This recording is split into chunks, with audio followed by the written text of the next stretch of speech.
Folks, we are back. Thank you for staying with us on the hot seat today. She's very funny. Please welcome actress NADYA AGRAMONTE. Thank you so much for having me. How are you? I'm great. How are So you? you want to do this in Spanish or in we could do it in English for English? today. Really? Yes. I'm not that fluent in English. I'm more fluent in Spanish. Are you? Yes. Oh, okay, well, that'd be a little You believe twist. that? Oh, yeah, you spoke No, Spanish. you shouldn't. That was a big lie. That was a big lie. NADYA AGRAMONTE. Did I say that right? Yes. AGRAMONTE? Yes, what you does did. That, what does that mean? I couldn't tell you. My name means Really? hope. Nadia means hope. I couldn't tell you what Agramonte means. Really? Yeah. Okay, AGRAMONTE. We're gonna Google that. Yeah, we after should. the show. We're gonna Google that. So you're a big baseball fan, I understand. Yes, I'm a big New Yankees. York Giants. New York Giants. Yankees. How about the Giants? No, No, football for no, you. No. Football, Steelers, Okay. and Saints. So I also understand that A-Rod is your favorite. A-Rod, yes. A-Rod. My bad, I say A-Rod. Okay.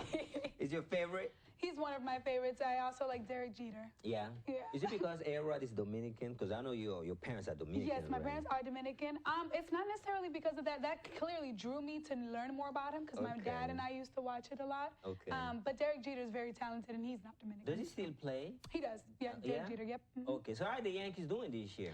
Not very good. Oh, they play for the wild card thing, Not right? very good. I didn't watch the last game, but my Facebook news feed told me that they weren't doing They're not that good. Right. With all that money they're paying all these All guys, they that still money. suck. They're Oh, not my- doing good. They don't. Are they even gonna make it to the playoffs? No, I don't No? think so. Really? No, not the way it's looking. Not the way it's You looking. know, okay. So you're from New York. I am. What are you doing in Florida? I moved here. My parents moved me down. I was about 6 or 7. Moved me and my siblings down. Yeah. Yeah. So But- I couldn't tell you what I'm doing. Right, you don't I'm even- making you the most just out here. of it now. I don't. But you love New York. I love New York. And that's what New York people would say. I love New York, I love but I New just York. don't live there. Yeah, not now. I live in Florida. Because if you want to live in New York, you want to do it right. So you want to live in the city and you want to have a nice apartment. Yeah, and but it's too expensive. It It's is. noisy. It is. It's like, it's dirty. It's like, and I'm sorry, my New York people. I know you're watching us in New York right now on Optimum, but it's the truth, though. It is, but I still love my city. I wouldn't Really? trade it in for anything. I would go back if I could. Yeah. I would. Okay. Actress. Yes. How did you get into that? Acting. Well, I loved acting in high school. I acted, and I played a lead role in a musical called Ribbons in the Sky. Okay. And it was a great. Like ribbons. You remember the song? Stevie Wonder. Right. Yes. Right. It was like a homage, so to speak, to Stevie Wonder. Oh yeah. Yeah, and it was just a Okay. high school play. Her name was Miss Clancy, and she created the script and casted my friends and I on the role, and it was fun. I still remember to this day my amazing co-star Jay House. Till this day, we still keep in contact. Really? I love it. It was amazing. So that kind of sparked it. But I always used to sing. I loved to sing. I got into high school. My choral director, Mr. Daniel Jackson. Damn, she remembers all the names. I do, because these people are really, I do only because they really impacted. Oh my God, she remembers the names. Yes, I do. They really helped me. They really impacted my life. They kind of helped gear me, especially Mr. Jackson. Showed me a whole new appreciation of music. So really? Yeah, so these people all played a big role in your where I am. life. Yeah. So I started acting last year. I auditioned for Lavarius Slaughter. I believe it was about 2 years ago, actually. Okay. And I auditioned for his play Love Unbreakable, which we ended up doing it in February of this year. Sold out show. Yeah, Did Dreamgirls with him as well. Sold out. Okay. And we have the show coming up on October 17th. Okay. That's expected to sell out as well. And the show in December 5th, Secret Lies and Scandals, another great hit in Orlando. So we have a lot going on. Secret Lies and Scandal, right? Yes, Secret Lies. What role do you play? Like, what character do you play on the thing? We actually are still in kind of the casting. So you're figuring it Yeah, out. trying to Okay. figure everything out because it's still kind of post-production for everything. Okay. But I'm wherever. I just love being on the stage. Did you used to fight a lot in school? No, I've actually never been in a feisty girl. Yeah, I will whoop your ass. No. Don't try me, girl. Take your shoes off. No. I've never fought. Funny story. I've never fought. I've always had people to kind of have my back. So if anybody was so to ever, you got bodyguards. yeah, kind of in a way. I never had people. Oh my God.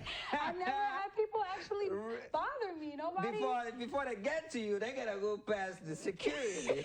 I've never had people. My friends have done a great job in protecting me all these years. Not physically, but verbally, always defending me. So I've always had a great group of people. Yeah. How was it growing up, man? In high school, how was it like? You know, the popular girl in school and stuff like that? I was not the popular girl. I had my cousins who were very popular. My sister was very known in school, but I was never popular. I knew a lot of people in elementary school. We went to the same middle school, so that kind of came, you know, just kind of traveled. I was very observant as a child. A lot of my friends went off to do a lot of things that I made a vow not to do, just because I didn't want to be a part of that peer pressure group. So I never wanted to be peer. First of all, you can't tell me to do anything. I was very stubborn as a child. You like to do your own thing. I like to do my own thing. So if everybody else is smoking and you're telling me to smoke, no. You know, just no. And I was a singer too. My chorus director always, he would have.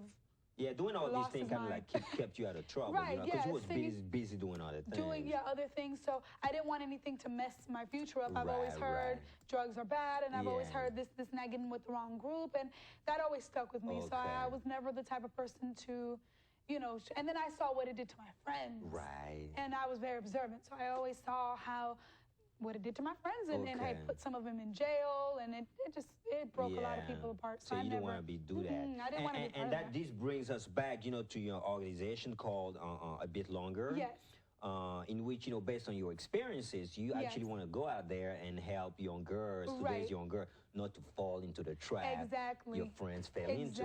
Tell me about it. How did you come up with the idea of even, you know, starting? So, I mean, you're young too. Right. You know what I'm saying? You were thinking like, hey, man, I need help. Who's going to help me? But you're going out there helping other people. Right. I think that's kind of what I'm a blessing to be a blessing to other people. So if I have something that I can give to somebody, I want to give it to them, whether it's knowledge or something that I can help them with. I want to be able to do that. So with Beautiful Souls, it's actually, my whole nonprofit organization is called A Little Bit Longer. And it has 3 pillars.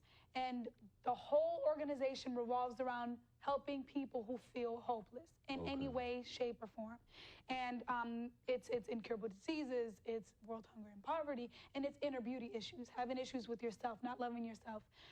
So Beautiful Souls kind of came about in that way, you know, just being around a lot of young girls who don't love themselves. You see that manifest in their relationships with boys. You see that manifest in their relationship with their parents, with their friends. And I just want to create a sisterhood of young girls who have each other and who know who they are, because everything is already in us. Everything is equipped in us. We come equipped with happiness, with joy, with positivity. We just got to activate it. Sometimes we just got to speak to ourselves and say, okay, we need to do better. We can't be negative. We can't do this. So that's what I want to teach the girls. I want to teach them that that's what they have in everybody. It's equipped in everybody. But I don't think it starts from home, though, right? It does. Right? It does start from home, and it does take a lot of the parents' involvement. I wouldn't want to do it without their parents. Absolutely. Because it'd be impossible to do it almost without their parents, right? I still believe, as hard as it is, it takes a village to raise a child. Even in the United States now, where how you mentioned before was, you know, if the neighbors catches me doing something wrong. Back in the day, they can whoop me, and my mom will be like, "Well, you shouldn't have been, you know, doing that." Nowadays, if you yell at a child wrong at a daycare center or at, you know, at Child Protective Services, right? So even the teachers nowadays, they need to be mindful of how they. You know what I mean? Yeah, it is. It is. But I do believe that we can start from scratch if we need to create that village. And I feel like, at the very least, it is my duty on this earth to create that village for young girls. And it does take their parents. You were involved in the Boys and Girls Club. I love. So did that, you know, also help you, you know, into thinking that, you know, thinking about, you know, having these organizations? It did. The Boys and Girls Club really helped me. I saw a lot of different things that I'm glad I saw, but I kind of wish I didn't see under the circumstances, because you see a lot of kids who hurt, you know, and a lot of kids who are going through real life stuff. And I was just telling one of my favorite kids the other day, I said, you have 2 jobs. Be a kid, have fun, and get good grades in school. That's it. Yeah, that's true. When you go into some Boys and Girls Club, you don't see that. You see a lot of kids who have real life situations. How am I going to eat next day? Wow. I'm wearing the same exact clothes and they're making fun of me.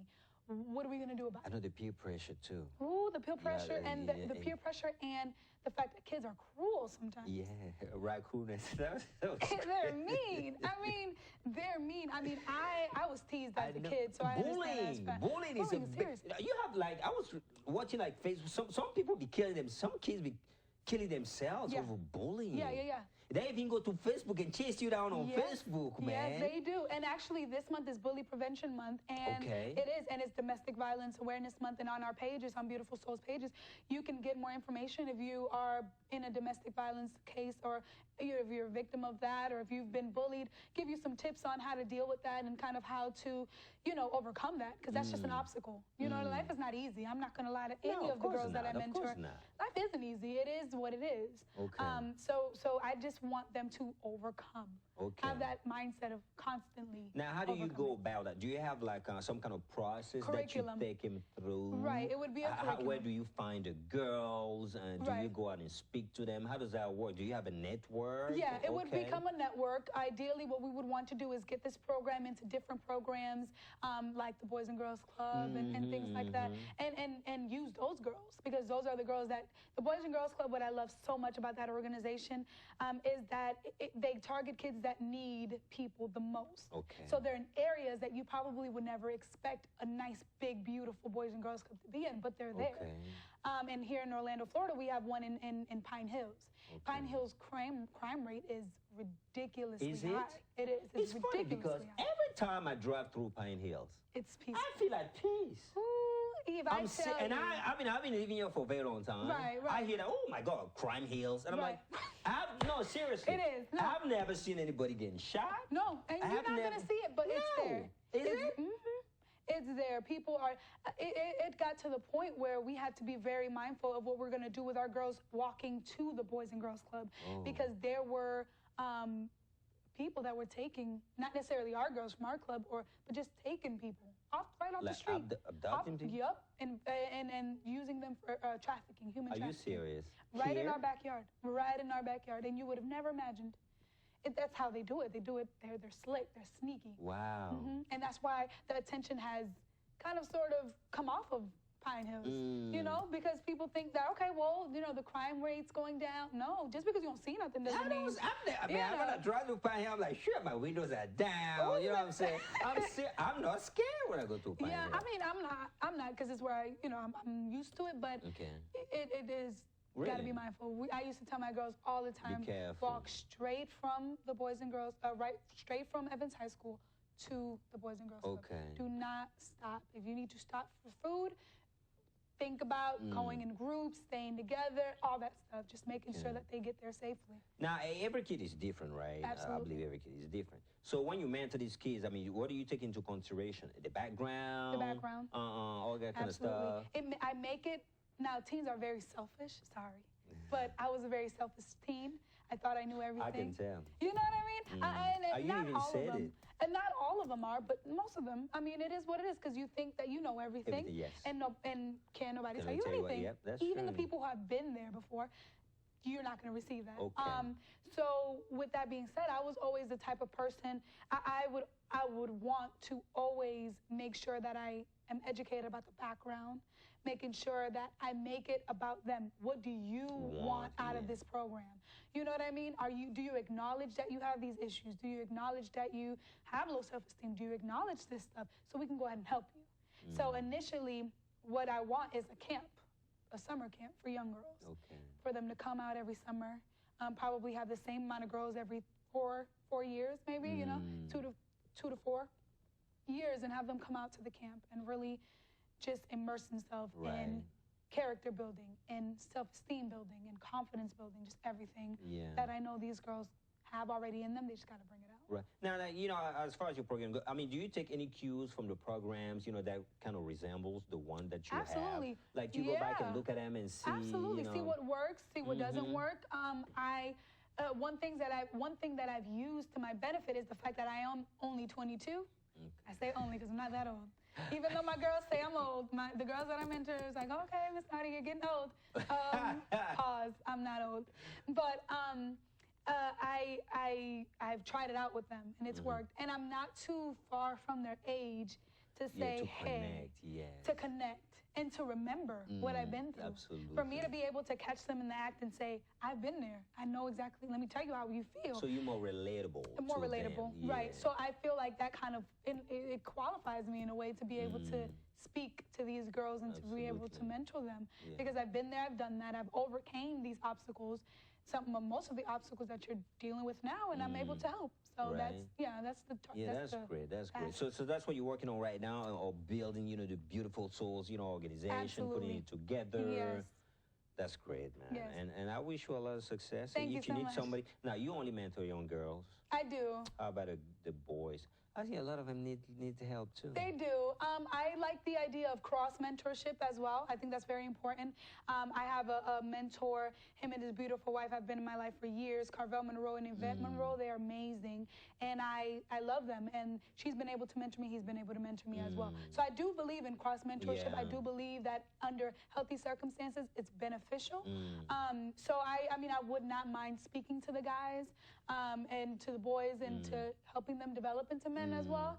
But I think it would be better for men to do. I mean, if you can have, a guy mentor to come on the Beautiful Souls. I would definitely want. That's always been when I ran the program before, I had a very trusted man that was well-rounded. His name is Nick Freeman, and he is phenomenal. I mean, when you think about a well-rounded man, I think of him.